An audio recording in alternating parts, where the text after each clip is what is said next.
जय भोजपुरिया समाज। जी हाँ भैया, आप सबके बता दी कि भोजपुरी के सबसे बड़ा गाना, जी हाँ भैया, एक तरह से कह सकते हैं बहुत ही महंगा गाना, ऐसे कि इसमें बहुत सारा भोजपुरी के दिग्गज कलाकार नजर आई लो। जी हाँ भैया, खास तौर पे बता दी बहुत ही बड़ा गाना, भोजपुरी के अब तक के सबसे बड़ा गाना कह सकता नहीं, सबसे ज्यादा में भोजपुरी के दिग्गज कलाकार नजर आई लो एक ही गाना में। जी हाँ भैया, जाना गाना के बोलबा जीतेगा मेरा इंडिया। जी हाँ भैया, जीतेगा मेरा इंडिया गाना के ये बोल बटे जौन की आप सबके बीच बहुत जल्द रिलीज होकर फिलहाल आप सबके बता दी कि एक गाना में रवि किशन, मनोज तिवारी, पवन सिंह, दिनेश लाल यादव उर्फ निरहुआ, खेसारी लाल यादव, रितेश पांडे और भी आप सबके बता दी। और जैसे कि दिग्गज हीरोइन में देखा जाए तो अमरपाली दुबे, रानी चटर्जी, काजल राघवानी, अक्षरा सिंह और भी कुछ लोग दिखे वाला बाढ़ लो एक गाना में। लेकिन खास तौर पे बता दी दिग्गज इतना कलाकार जितना लोग हम नाम लेनी है हीरो और हीरोइन लोग के, इस सब जाने एक गाना में दिखी लो जीतेगा मेरा इंडिया गाना में,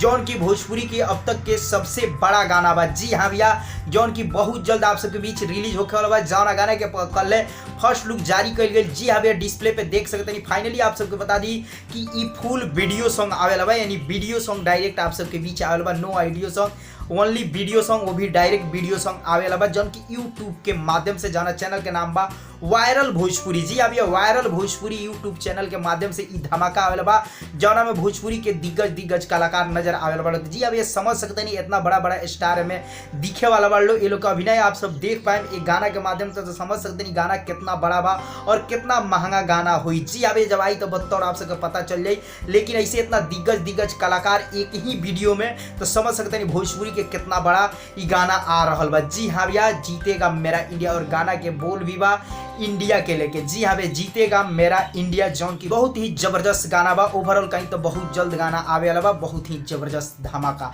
तो जी हाँ भैया, आप सबके गाना के कितना इंतजार बटा और गाना इतना कितना जबरदस्त धूम मचाई, जरूर कमेंट करके बताइए। चलते वीडियो को लाइक करी, ज्यादा से ज्यादा शेयर करी।